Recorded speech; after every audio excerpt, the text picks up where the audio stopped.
James, is there... Wow. Okay. Let me try that again. And the home of the brave.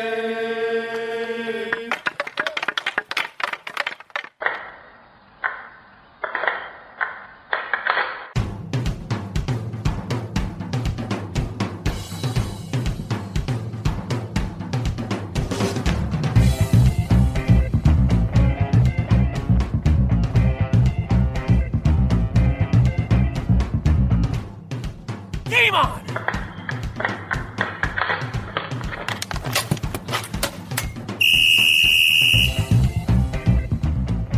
Welcome to episode 85 of the Hit the Deck podcast, where we talk deck hockey, street hockey, ball hockey. It's hockey in sneakers. And another week has come and gone, and it is our sincere pleasure. I speak on behalf of James. I hope. I shouldn't. I should only speak for myself. But I'm going to go out on a limb here and speak on behalf of James and say it is our sincere pleasure to be back here with you once again, talking right at ya.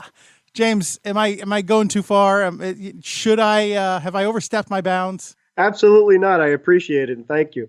Yeah, of course. How are you? I'm doing well, thanks. How about yourself? I am doing all right. I'm loosey goosey, baby, and I'm ready to do a podcast. Some of that, I don't know, pod talking.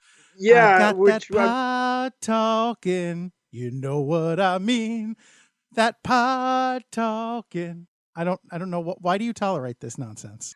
Because it's why do you funny let and me do this? Very entertaining. I don't even like disco. What? Why? What?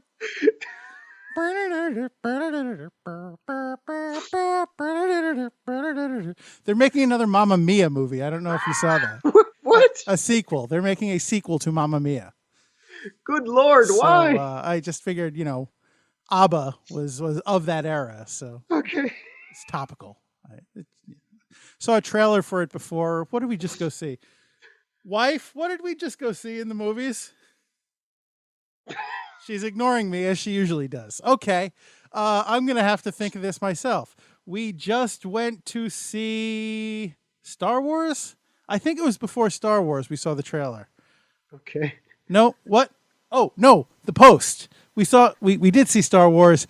We didn't see the Mamma Mia trailer before that. We saw it before The Post, which was a very good movie. I highly recommend it to anyone who hasn't seen it. Okay. That's Tom Hanks and Meryl Streep. One of your classic newspaper shenanigan movies. Mm-hmm. So, that was very good. Okay.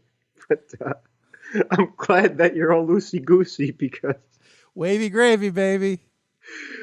Because before we get into the podcast, as Gary always alludes to how we were during the week and what we were up to and things like that, we played some deck hockey for the first time in weeks because the weather finally broke and it was a beautiful day.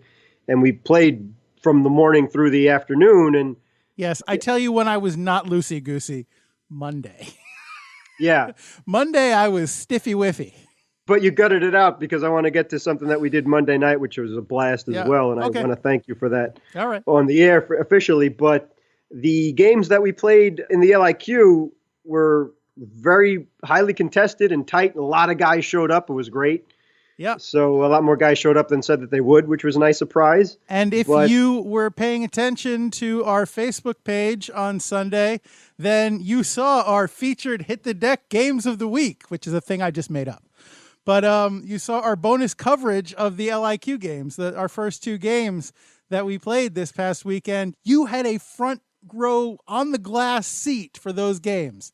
And I hope you had a chance to go check them out because they were pretty intense. And the first game saw James and I facing off against one another. And the second game, James did not play in. However, I played in, and it was a hotly contested game that went to overtime. And if you want to know how that turned out, then you're going to have to go to Facebook and check that video out. And also, thank you for bringing that up. I want to thank the great commentary that was done by the LIQ members. Yes. I believe Carlos was one of them. And I do know that you see Brett make a great appearance in there. And Rob interviewed me between periods in the first game. Cool. I think Jeff even did some commentary as well. Mm-hmm. So thank you guys for that. Sure. Yep. Thank you. But the save of possibly, I think, the greatest save I've ever seen in my life. And I've seen a lot of hockey. I've watched a lot of NHL and played a lot of deck and roller and things of that nature. But the most insane save I've ever seen, and that includes the great Mike Richter and other acrobatic NHL stars, that netminders that made the art form the way it is today, the American Rhino made the best save I've ever seen in my life. So, and we have it on video. Thank the good Lord for that. James, I think you might be overselling it a bit. I know it was a really, what happened was really cool and really remarkable. But as I have told you repeatedly, I had very little to do with what actually wound up occurring. But so let me set the scene for you guys. So I'm in net, and there's a couple of players bearing down on me. The play is in front of me, and it's not like a clean break. It's just the pucks gets, I think, passed out right like in front of the crease, between the circles or whatever. So there's a couple of guys that are like, it all happened very fast. Somebody went to take a shot, I guess, and one of the defenders got his stick in there, I think, and I had laid out on my belly and swiped to try and poke the puck away because, I don't like pucks in front of me. The poke check is one of the biggest weapons in my arsenal. I go to that a lot. So no, you don't. No, no. I admit it. An aggressive poke check is a big part of my game, and it often works for me. And sometimes it doesn't, but so be it. But so I laid out for it, and I tried to poke the puck, and through the combination of sticks, the puck just kind of squirted up in the air, and kind of in a high arc, and landed in one of my pads. Like it plopped right in the seam, like the leg channel of one of my pads between my leg and the pad. Whereas if it had not hit at that exact spot, it would have bounced in for a goal in overtime and won the game. But it did not, because I got very lucky in terms of where my leg was. Okay, I'll grant you that, but it was a save that Dominic Hasek would have been very proud of and tipped his helmet to, because that's what a kind of save it was. And as we've said many times again, how we love guys like Hasek and Richter, really acrobatic, exciting goalies that never give up and do anything that they have to stop the puck at any cost. And that's, as Gary has said in the past too, especially when we had Mike on, that exactly, you don't give up no matter what. And that was a prime example of that. So, yeah, okay, it was luck, but it worked, and you did it, and you did your job, and it was fantastic. But the thing that I really loved was the reaction of everybody, because when that happened, I was standing on the opposite side of the rink. So I was on Craig's side. He was playing goal for the other team. So when we first heard the roar, he and I thought that his team won. Yeah, well, I did too, because I'm laying on the ground with, face down, and I hear a bunch of guys on the sidelines just screaming, and I'm like, and I don't see the puck. I know, probably went behind me. So I'm like, okay, that's the game. And then I hear them shouting, no goal, it's in his pad, it's in his pad. Right. So then Craig and I looked at each other. I said, didn't you just win? You said, I don't know. And then that's how we found out that you made that insane save. Yeah. And speaking of insane saves, I have to give credit where credit is due. Another great save was made by not even a goalie, by Dan Schwartz, who was playing, a position. And so just to give you an idea, the puck kind of this was the other team. My team was attempting to score. And so the puck kind of kicked out to the side alongside the net. And Craig, who is the other goalie, he laid out to try and stop it, but it was he was taken out of position, and the guy who had it, Eric, he took the shot. He lobbed it up over Craig for what should have been just a puck that would easily bounce into the net, but out of nowhere and right on the goal line comes sprinting in Dan Schwartz, who reaches out with his hand and bats the puck out pretty much on the goal line. And as the LIQ knows, because I posted, I went to the videotape, I went to Toronto, and I posted a screen cap of it from the HD camera feed that I had recorded. And it definitively showed that Dan did bat it away before it crossed the goal line. So credit to him for not giving up on the play. All right. Well, that just gives you an idea of the type of hockey that we play in the LIQ. And I hope that you have some great war stories too out there. And don't hesitate to share them with us. Yeah, we absolutely want to hear it. And, if you have any footage of these kind of games that you want to share with us and want to share with the rest of the Hit the Deck community, we'd love to see it. Drop us a link or drop us a line and we'll work something out. So, yeah, anything you want to contribute to this podcast or you want to share, any awesome game stories that you have, please send them our way. Feel free to post about it on our Facebook page at Hit the Deck. Or, you can email us at hitthedeck, DEK@gmail.com.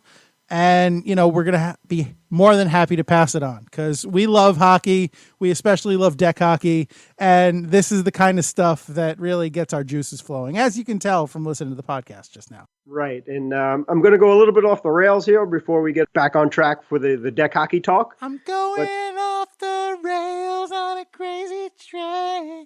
Oh, it's going to be one of those podcasts. I'm sorry. Please continue. I just wanted to officially thank you. You're welcome. For Monday night, because thanks to the American Rhino, he was able to score me a ticket also to see WWE's 25th anniversary Monday Night Raw from Barclays Center in Brooklyn, which was a thrill and a half. That was a lot of fun, yeah.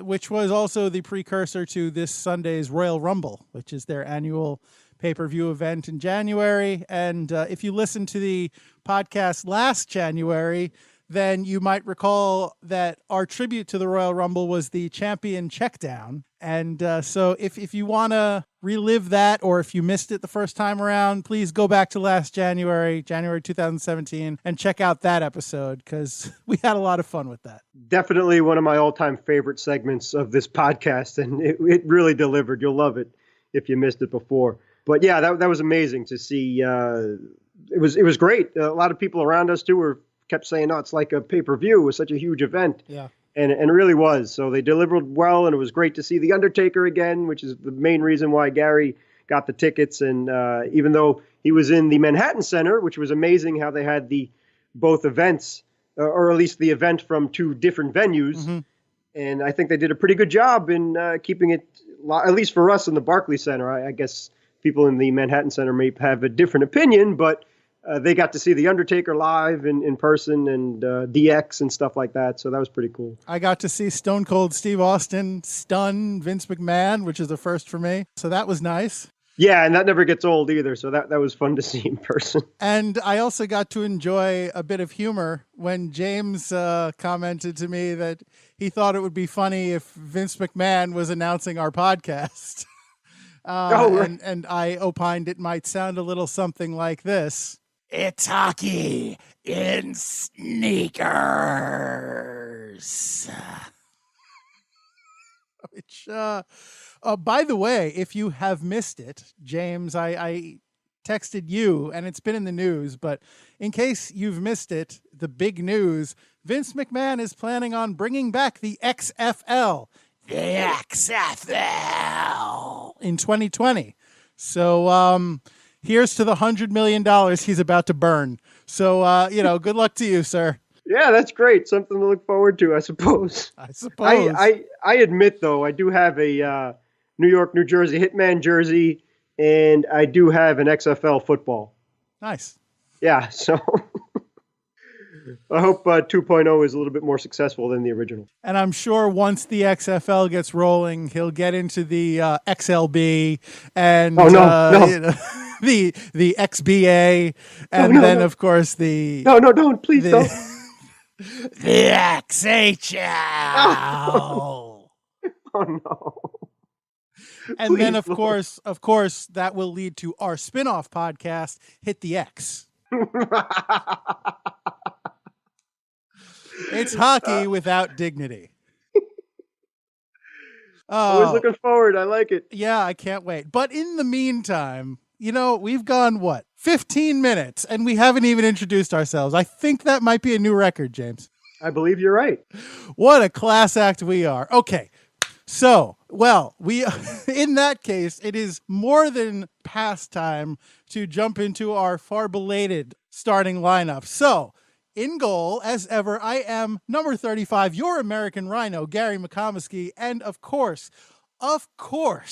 there can be no doubt that right here, my illustrious partner. On defense, number 4, I'm James Sajazi. Yes, and before we continue, I just have to really apologize for goofing up and introducing our guests in the last podcast. And I also apologize for mispronouncing one of the names of our guests of the last podcast. So Oli Pasternin, I kept referring to him as Ali. So I don't know if that's an accent thing, but I was 0 for 2 there. So my sincere apologies to the listener and to you, American Rhino. And of course, to the On the Bench boys. Sure, yeah, why not? Which, if you missed it last week, we had a great interview with the guys from On the Bench. So, they're a riot, and we had a lot of fun with them. So please go back and listen to that, because I think you'll enjoy that interview. And James, I don't want you to take all the heat for this, because I also mispronounced his name throughout the duration of that interview. In fact, I didn't even realize I was mispronouncing his name until halfway through editing last week's podcast, when it was far too late to correct it. So, Oli and Jacob, I apologize sincerely for the mistake, the missy, or the Eri, and I hope next time that we'll do a little better. Yeah. So again, if that was just an accent thing or whatever, we will do it the correct way in the future, as the American Rhino said. But anyway, live and learn, I suppose. Yes. And what shall we learn on this episode of Hit the Deck, James? Would you be so kind as to tell us what is on deck? Yes, sir. Thank you. Book report. As we mentioned, my brother, sister-in-law, and godchildren gave me the Gretzky book, 99 Stories of the Game, for Christmas. Now, I'm a slow reader, so there's a lot more for me to look forward to, but in honor of the Great One's birthday on January 26th, Gary and I will share some of the amazing hockey history lesson Professor Gretzky has taught us so far. And shiny new All-Star. In case you may not have known, the NHL All-Star Weekend starts off Saturday night, January 27th, with the Skills Competition, and the game is Sunday afternoon, January 28th, from Tampa, FLA. The American Rhino and I will prep you on the fun, and that's what's on deck. Thank you, James. You're welcome, sir. Hey now, you're an all-star. That's a dated reference. Maybe so, but it reminds me of our college days, so that always makes me happy, and can't believe that it was that long ago. Yeah, we're old. Yeah. You and I, we're old, James. Well, speaking of old, some of the great things from this book so far, I'm not even halfway through it, is the first pro hockey league, which predated the NHL. International Professional Hockey League started in Houghton or Houghton, depending on how you're pronouncing. Speaking of pronouncing things. Can I call it Houghton? Sure. All right. How about Houghton? Yeah. All right. You continue, please. I'm going to start thinking of other silly pronunciations that I can come up with for this place.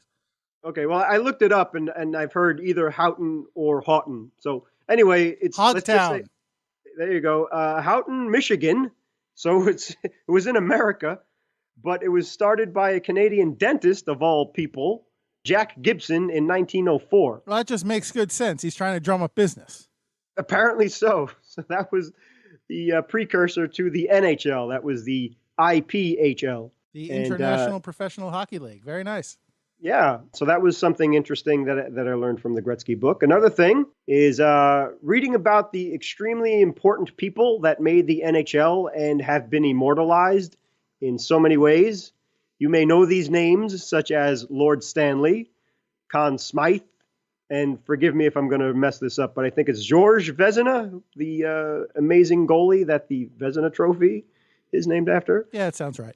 I believe his first name was Joseph, too, but whatever. David Hart, Frank Calder, Lady Evelyn Byng, Lester Patrick, and Jack Adams, just to name a few.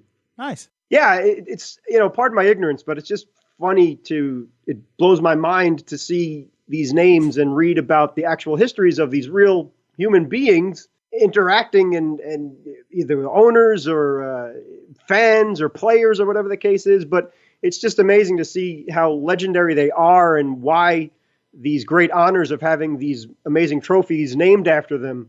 And, for example, the Hart Trophy goes to the MVP of the league. Conn Smythe goes to the MVP of the postseason.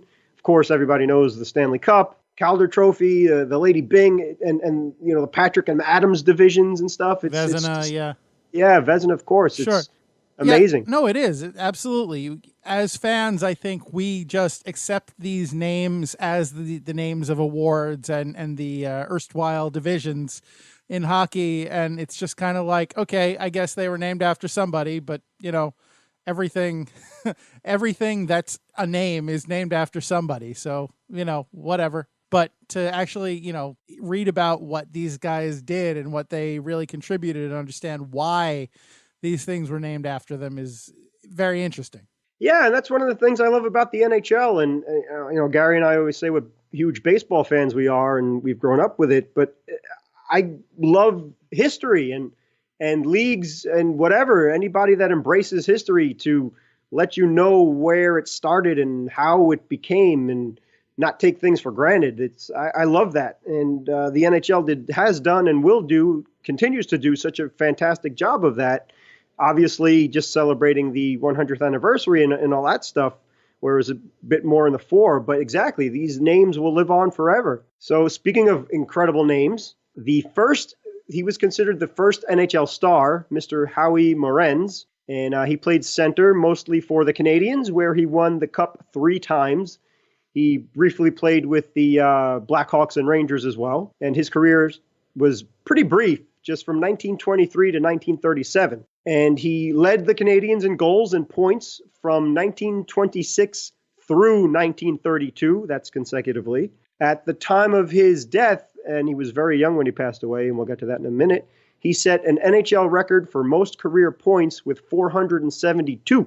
And that's when the league was really small. They didn't play many games, so pretty outstanding there. And unfortunately, he passed away very young at only 34 years old. And that was because of complications that started when he fractured his leg in 4 places that happened in a game. It was a freak accident. He ran into the boards. His skate got stuck, and the player behind him couldn't stop his momentum and just shattered his leg. Then from that point on, just things got worse and worse. And unfortunately, he passed away because of it. I don't want to really get into why, but medicine wasn't quite as advanced in 1937. So I guess they didn't have the antibiotics and those kind of treatments that we have now that could, prevent those kind of infections and complications. Yeah, you're probably right. Plus the fact that it was a blood clot that led on from the wounds and things, and unfortunately he ended up passing away from a heart attack. But wow. But no, you're right. That right now, I hope that could be easily prevented if somebody has to go through such a horrible time. But back to the legendary part of it is that the second NHL All-Star game ever played was to raise funds for Moren's family in 1937. Oh wow. And yeah, we'll get into that a little bit more in the future of this podcast as well. And his number 7 was the first to be retired by the Canadiens. And that's pretty legendary because they've had a roster of one amazing player after another. And most of their numbers are retired. So there are a few left for the current Canadiens. Yeah. But that's pretty amazing that his was the first. This is going to sound a little flip, but given the circumstances of his passing, but I'm a little surprised he only won 3 cups with them, given how the Canadiens have dominated, especially in those early years. Yeah, and that was after, I believe, and I'm kind of riffing here, so forgive me if I make some mistakes, but I think the Stanley Cup was like a challenge cup. So after the best team in the NHL won, then they were moved on to play for the Stanley Cup, I believe. I don't think that it was just for the league at that time. It was the best professional hockey team, period, or something. And you have to also remember that the Canadiens predate most of the rest of the league, or really all the rest of the league, by, a few years. So it's, yeah, you're right. I guess it's not that surprising. Well, no, that just puts it into context. So that I think that's the reason why. But exactly, because the Canadiens were so stacked, and when you're talking about 5 teams, you think how could they have not have won the Stanley Cup every year? Yeah. But I think that's the contributing factor to it. But again, the Cup has always been revered and always been loved and always been cherished. And if Mr. American Rhino wouldn't mind going into our next topic about the history that's discussed by Mr. Wayne Gretzky. Yeah, so this is going into the net, way, way back into the net, and talking about Mr. Georges Vezina, which I'm sure I didn't pronounce right either. But Vezina, the guy that the goalie award, the award for best goalie in the NHL every year is named after. So, funny story about Vezina, he actually played deck hockey. And so the quote that's actually used in the book is he learned to play hockey in his boots. And there you go. Ole from On the Bench is definitely onto something, because he was telling us how his boots, gave him a lot of traction, which was important. And, the high arch helped him play. So there you go. I guess he learned from Vezina. Yeah, that's definitely, I guess boots are part of the fundies of deck hockey. Who knew? Yeah, I got to go out and get me a pair. Yeah, let me know how that turns out. Okay. I have boots, but not cowboy boots. They're like work boots, and they have steel toes, and they're very heavy. Probably wouldn't work for me in net. But I'm no Vezina, so who am I to question, right? Maybe I should try them.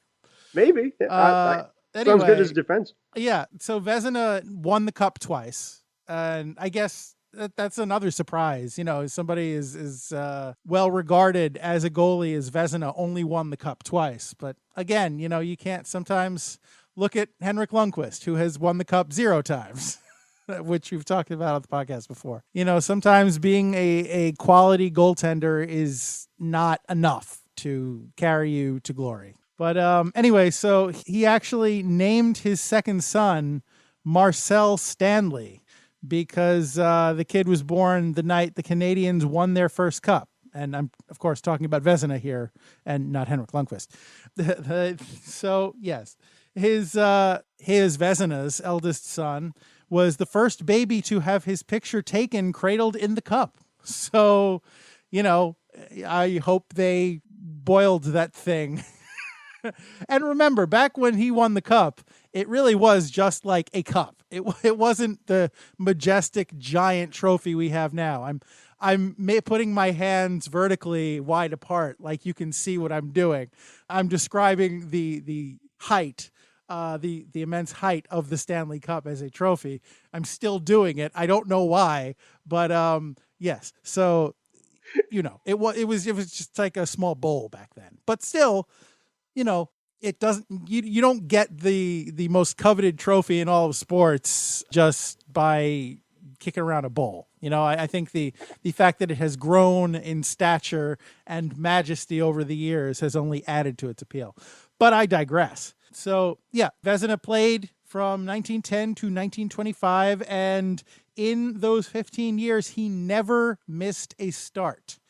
Now, he played his entire career for Montreal. And that's between the NHA and the NHL, because as we said, they predated the NHL, the creation of the NHL. So that's why they had their 100th anniversary a number of years ago before the NHL did this year.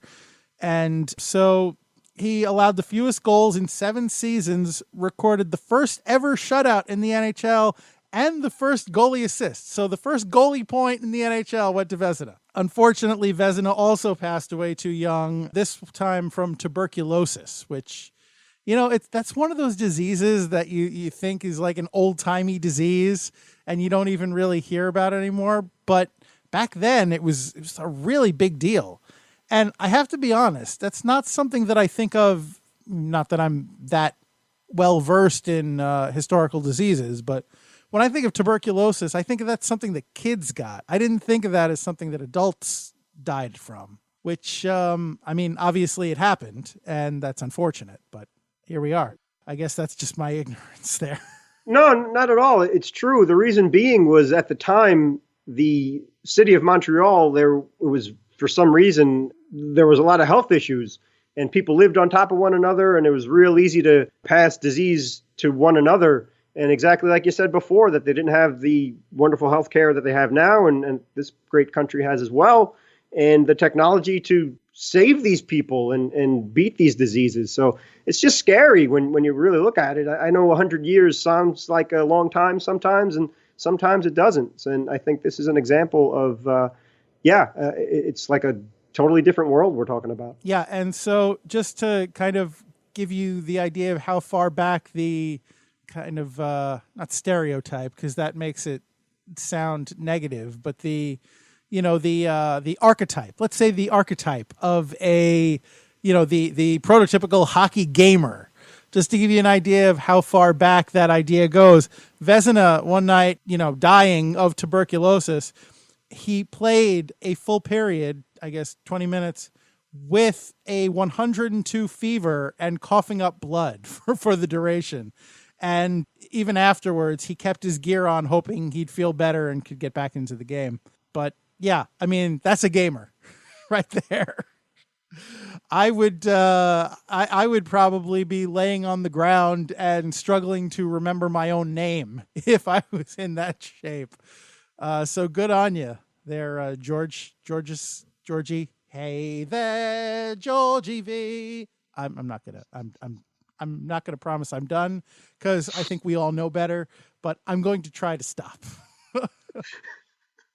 Anyway, so Vezina and Morenz were both part of the inaugural class of NHL Hall of Fame inductees. There were 9 in that class, and that was 2 of them. So there you go. Thank you very much, Professor American Rhino. Sure.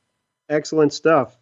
Some more interesting facts from the Gretzky book is before his historic NHL career even began, and we all know about the great Willie O'Ree, especially recently celebrating Martin Luther King Jr. Day.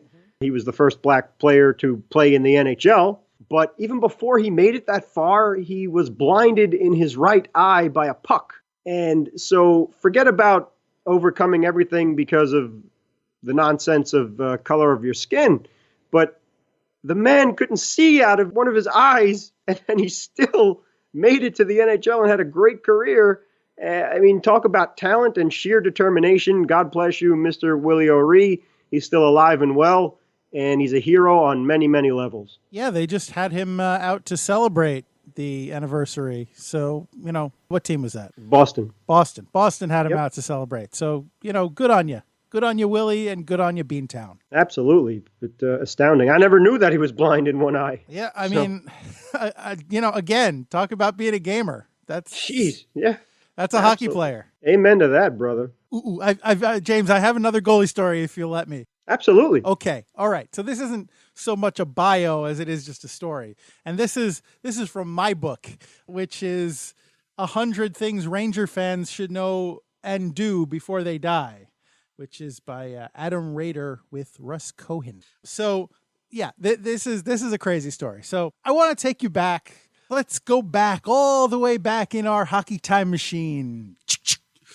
Get it up to 88 miles an hour, which is, I'd imagine, easier on ice since it's frictionless. Doc went into that whole thing about how, if they had the time, they could wait for everything to freeze over and they could push the DeLorean down and just get it. Anyway, I'm sorry.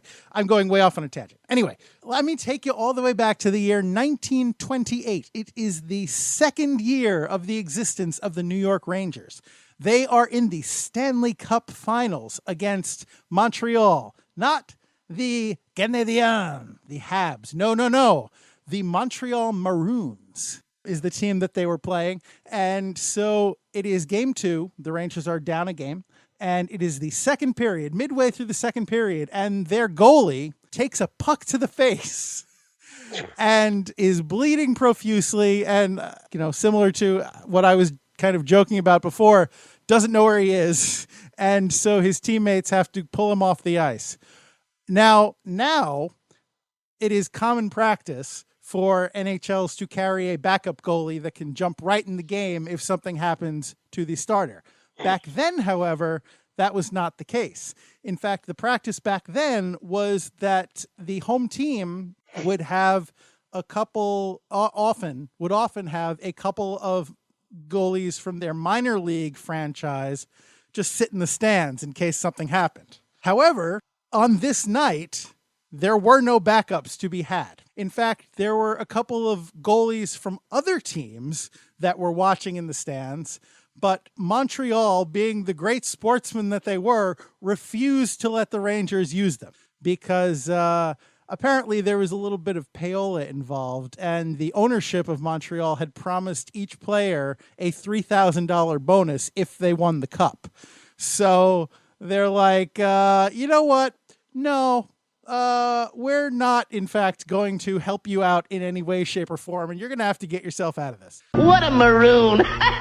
So they're all like, I guess they stop the game to figure out what's going to happen, how they're going to finish. And so they're all in like the dressing room, in the Rangers dressing room, and there's a bunch of guys huddled around in there, including some historic names, Conn Smythe being one of them, because Conn Smythe was at the time coaching for Toronto, but the previous year, the first year of the Rangers' existence, he had been the manager for the Rangers. So Conn Smythe is like, hey, I'll do it. And they're like, no, that's okay, Conn. Thanks, but no thanks. We're good. We'll figure something out. So the current manager and coach of the Rangers was Lester Patrick. Now, Lester Patrick at the time was 44, and he was a former defenseman, but he had since retired, and now he was just coaching. So everybody's kind of looking around in the room, and they're like, why don't we ask Lester to do it? And he's like, sure. I will do this. And you guys are really going to have to protect me. You're going to get me the sturdiest set of equipment that you could possibly find. And you guys are going to go out there and make sure I don't face any shots. So he goes out there. Now, mind you, this is game 2 of the Stanley Cup Finals, and the Rangers are already down 1. Second year of the Rangers' existence. So they go out there in the second period, midway through the second period. They go out there, and Lester Patrick faces a couple of gimmies. Montreal isn't really pressing. There's no score at this point, but Montreal isn't really pressing because I guess they figure we can score on this guy at will, so we don't have to expend too much of our energy yet. So, they lob a few gimmies on him, and he's stopping the puck. And so Lester Patrick starts getting cocky. He's like, yeah, shoot on me. Make them shoot on me. And the guy who took over on the bench, he's like, under no circumstances should you let them shoot on him. So the Rangers actually take the lead. And so Montreal starts scrambling, and they are able to tie it up. And it's a really tough game back and forth. And it goes to overtime. And lo and behold, the Rangers are able to hang on and win. So Lester Patrick got pulled out of off the bench as a coach, out of retirement, to be the emergency goalie. And the Rangers would go on to win the Stanley Cup. Mind you, all of this was in Montreal, the entire series, because the Rangers every year were kicked out of Madison Square Garden, the old Madison Square Garden, when the circus came to town. So that's another reason theorized why the Rangers won so few cups in those early days. But so that is a story of Lester Patrick that I thought you might like to hear. Fantastic, and exactly that's the beauty and charm of the NHL. That is insane. What a story. It's not just, even if it was a regular season game, that would be amazing enough, but the Stanley Cup final, yes, on the road, the team is down. That is, you can't make that up. That is beauty. Mm-hmm. Pure poetry. Yes. And so another, set me up for this, James, because this is also an interesting tale from your Gretzky book. Okay, yeah, this is something I just recently learned from the Gretzky book, period, and you got to love it. The Micmac, ladies and gentlemen. Yes, hockey is in your blood, American Rhino, whether you knew it or not. You're the chosen one. It's amazing. The first ever hockey sticks were made by Native North Americans known as the Micmacs. They spelled it. Yeah. Are we sure they weren't Klingons? Right. They were not Klingons. Sounds a little bit like that. Micmac. So the way it's spelled, hockey sticks were born on Kronos. Yeah. Like Shakespeare. The people, the name Micmac, I guess was Americanized version of it, but it was spelled M-I like apostrophe K-M-A-Q-S. But the Canadians just, I guess, for the English version, and if it was French or whatever, but it was known as Micmac, M-I-C-M-A-C. M-I-C, M-A-C, S-T-I-C-K.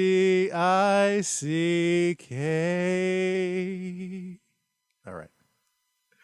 That was brilliant. You just did that on the spot. That's insanely brilliant. So in 1863, the Star Manufacturing Company in Dartmouth, Nova Scotia, began selling the Micmac hockey stick nationally and internationally. So that's just astounding that the first mass-produced hockey sticks, which were made by the native North Americans to begin with, then by a professional manufacturer, were known as the Micmacs. And Lord Stanley's children used them too. So the history, it's off the charts.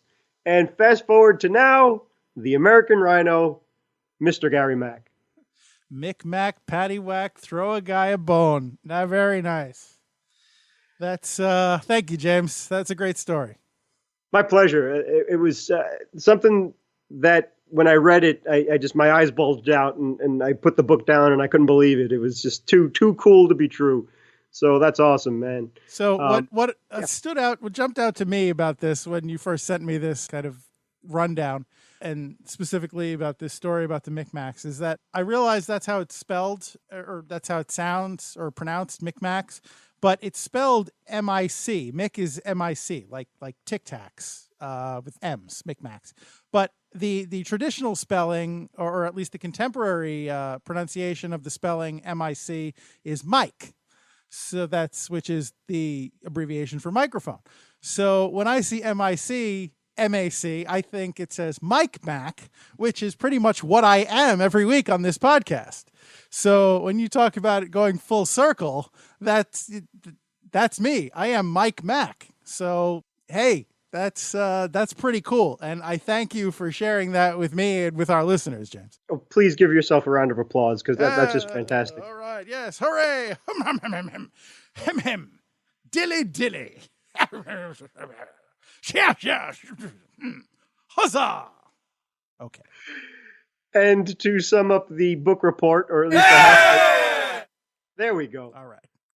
And to sum up the book report, or at least the halfway book report of the new Gretzky book, which did come out last year, but whatever. The rich history of the native North Americans in pro hockey is amazing, not only because of the Micmac, but we've even heard it said that professional or hockey was developed by the native North Americans as well before it turned into what we all know and love today. Sure. But players included, which I never even realized. I had no idea that were native North American. They have native North American ties to them. One of my all-time favorite players, Theo Fleury, and right on up to Carey Price, the amazing goalie for the Montreal Canadiens. That's pretty amazing to me. Yes. Well, you know what? That is pretty cool. And I guess I think we tend to forget that the Native Americans and Native North Americans, I mean, I'm just speaking for myself. I'm not speaking for anybody else but myself. But I tend to forget that they're still around, because they're obviously a bunch of them are kind of confined to their reservations and what have you even today, which is kind of unfortunate. But the idea that kind of culture is still out there and still kind of intermingling with our larger society is something that I often forget. But it is there, and especially if they helped invent the sport, then it's not, I guess, that big of a stretch to think that some of the stars in the NHL would have that lineage. And I'm glad it's out there. I'm glad that they have been able to represent their heritage in that way. And I think it's pretty cool for the game and just in general. Yeah, amen to that. And again, one of the reasons why I guess I never realized it is that, especially for Gary and I, is it doesn't matter what your background is or what your nationality is or whatever, skin color, nothing. If you can play and if you're good, God bless. So, but exactly, it's good to know where it started and that it's still healthy and alive and well, and the ties from beginning to right on up to now in the future. So pretty interesting and great stuff. So the great one comes through again. And when Gary drops this podcast, it will be Mr. Gretzky's 57th birthday, I believe. So very happy birthday, great one. I know you're not going to hear that, but happy birthday nonetheless. You don't know. He could be a secret listener. Yeah. I mean, I would prefer if he didn't keep that secret. If he was, feel free to spread that around. But yeah, that is happy birthday, Mr. Gretzky. I'm not going to be so presumptuous as to be on a first name basis. So, sir, happy birthday. By the way, just before we move on, speaking of Wayne Gretzky, have you seen the commercial for the new Budweiser lamps that they have up in Canada, the hockey horns?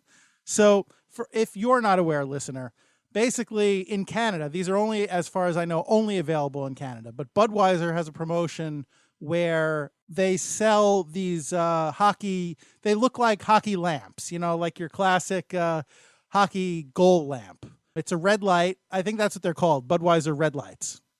And so it's like I'm sure it's plastic, but it looks like it's that kind of like industrial glass, red glass with a metal cage around it, rounded metal cage around it. Like, what you think of when you think of a goal lamp. So they sell these and you can sync them up to, I'm not sure, it probably syncs up to your phone, but I'm not sure exactly what the interface is. But basically, when your team scores, that light, wherever it is, will go off and the goal horn, I guess, for your team will sound. So they've had this for a while, but I think they just came out with a new model of it. So they just released a commercial with a bunch of, I guess, Canadian hockey celebrities, and Wayne Gretzky was in it. And also in it were recent podcast guests, Oli and Jacob from On the Bench. So, that's some pretty good company to keep there, boys. So congratulations to you. And it was a pretty cool commercial. So if you're a hockey fan, even if you're not a Canadian hockey fan, if you are a hockey fan, you should try and check out this Budweiser red light commercial. And it'll give you a good feeling. It'll warm the cockles of your icy soul. So not that I'm casting aspersions on you. I just mean, as a hockey fan, I assume some portion of your soul is frozen, just because that's the surface that ice hockey is played on, not kind of to imply that you're a terrible, cold-hearted person. That would be, why would I do that? Why would I alienate our listeners? I don't know you that well, unless I do. Hi, Sue. Hi, Anthony. But otherwise, I'm not assuming that I know you that well, and I'm not going to just go ahead and say things about you that aren't necessarily true. Why would it? That seems silly. Anyway, check out the commercial. I'm done. Oh, just one more question, though. That's very, and thank you for that. That's excellent. So if there was the 6 Degrees of Kevin Bacon game to be played for hockey, Sure. would that connect? That would connect us to the great one then, right? Yes, that's true. We're like 3 degrees from Wayne Gretzky. Oh boy, that's really exciting. I guess I'll take it. Just give me anything I could get. So that's awesome. Thank you, sir. You made my night. Yep, Gary and James were on the podcast with the On the Bench guys who were in a commercial with Wayne Gretzky. That's awesome. Who probably knows Kevin Bacon. I don't know. I'm just assuming. Sure. But I bet you we do.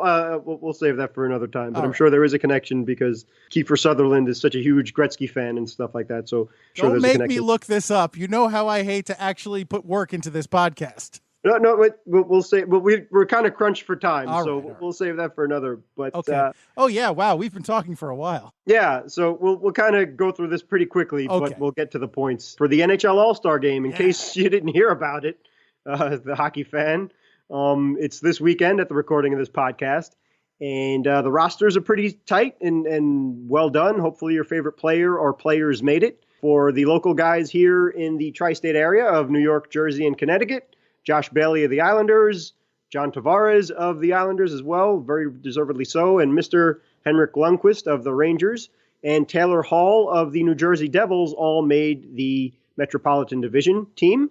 So we're all pretty happy with that. And good for Superfan Sue as well. And also, there are only a couple of scratches. Victor Hedman is out because of an injury for the Atlantic team and the home team, if you will. And for the Pacific, and Mike probably won't appreciate this, is Jonathan Quick had to be scratched because he's hurt as well. But other than that, it looks like a lot of fun, and they're doing the same 4-on-4 format, goalies included. And I believe this is the third year that they're doing the new format. So they're going to have 3 separate games, 10-minute periods apiece, and then the third game will determine the winner of the All-Star game. And it's a lot of fun, and I think they do a good job with that. Yeah, I really like that format. I think it is, as you said, a lot of fun. It's what I liken to arcade hockey. Obviously, It's the format that they've adapted for overtime the last couple of years. And it opens everything up and makes it fast and fun. And it's the format that we in the LIQ use.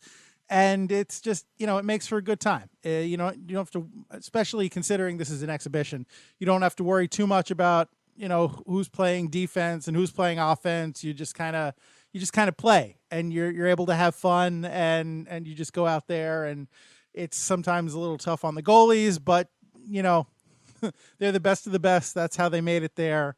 And sorry boys, just it's not about you. Just do your best.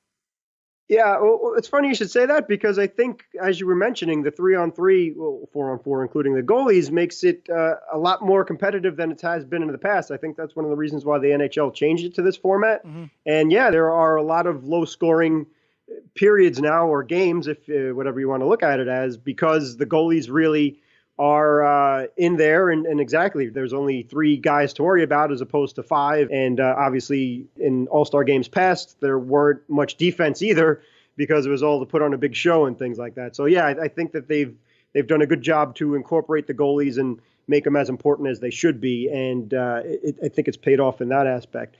Things that have changed this year will be the skills competition, and personally, it's my favorite part of the All-Star game. And that includes the MLB All-Star Game, which I think is the best All-Star game of them all. But NHL is pretty much on par with that now because of the new setup. But American Rhino, if you wouldn't mind, speaking of the goalies, going through new changes for the skills competition this year. Yeah, so of course, I'd be happy to. So one big change that they're doing with the goalies is they've added an event. And that is the goalies are going to have a save streak competition.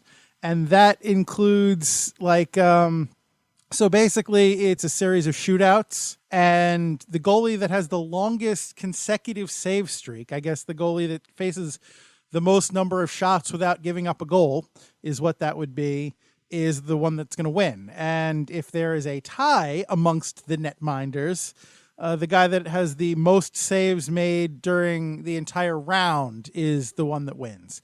So that's a really interesting new wrinkle, and that's pretty cool because I don't think that the goalies have much chance or as much of a chance to showcase their skill set in the skills competition up until now. So the fact that they have that kind of, and granted, the shootout is always kind of a luck of the draw kind of thing anyway, but, some guys really excel in that shootout penalty shot situation. So I think the fact that they're adding that particular skill game is something pretty cool and something that I think guys will shine in. Agreed. Some more adjustments is with the skills competition this season is that instead of pitting division versus division, the league went, quote unquote, back to basics to test hockey players on their skills despite what division they're in. So for example, if you have a fast player and 2 fast players and they happen to be in the Metropolitan Division, for example,